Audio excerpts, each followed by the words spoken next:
Hey everybody, Team Shillington here. Greg, my brother Brett, the sharp mustache. We're sitting here with our good friend Darren Ward. Probably could even call him a brother. We've grown up since we were toddlers.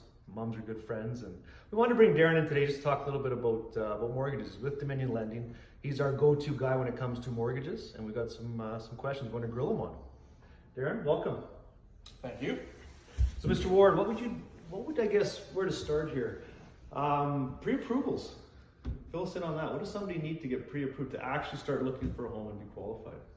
Good question. The main things that you're wanting to do is you're going to want to talk to a broker, like myself, like yourself. Yeah. And then it's just a simple thing of getting some employment information, some tax information, and some credit scoring.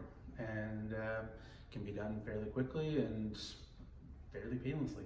Right. Cool. Okay. So I guess at what age can somebody start looking for a home? You know, if you've moved to Grand Prairie, you've got a solid job. How long do you have to be at that job for? Well, that can depend on what type of job, but in most cases, if you're a salaried employee, if you can get past your 3-month probation and you get a letter of employment that can guarantee your income, we can start looking at some options. Okay. So would you say today compared to a few years ago, has it changed a little bit for somebody like that that's new and getting into it, or is it still, we're still seeing some money flowing out? People can get mortgages if they got that right job, right? And the credit score is looking good? Yes. I mean, and some of the lenders right now are making some COVID-19 exceptions on certain types of income and so forth. A lot of it they're leaning on your 2-year averages. Right. And kind of seeing, you know, what kind of like the bigger picture is as opposed to the short term. Gotcha. But, they're trying to make it work where they can. Great Great answers, Darren. So Brett, do you want to fire a few questions at Darren? I mean, I know you work with a lot of first-time home buyers, so it's probably great now to pick Darren's brain on that. Maybe the process for them. So, I mean, some of those questions were asked that I was going to ask, but really fundamentally for me as a buyer agent, one of the biggest hurdles I experience is that people want to look, they want to see all these homes, they want to get kind of an idea of what's out there, and then they have no idea what they can truly afford other than going online and doing a calculator that probably doesn't really mean anything. So the due diligence, I mean, they need to see somebody like you to see what they're qualified for, but is there any other steps that a first-time buyer really needs to be responsible for to make sure they don't set themselves up for disappointment? Oh yes. So the mortgage calculators that you'll see online, they're great for giving you an estimate.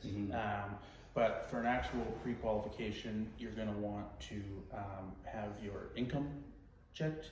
You're going to want to have your taxes, that tax information for the last 2 years checked, and you're going to want to have your credit score checked, because you might have Credit Karma or some other credit app that you've been checking your score on, but either through Equifax or TransUnion, which the lenders use, you're going to want to see what's all showing on there.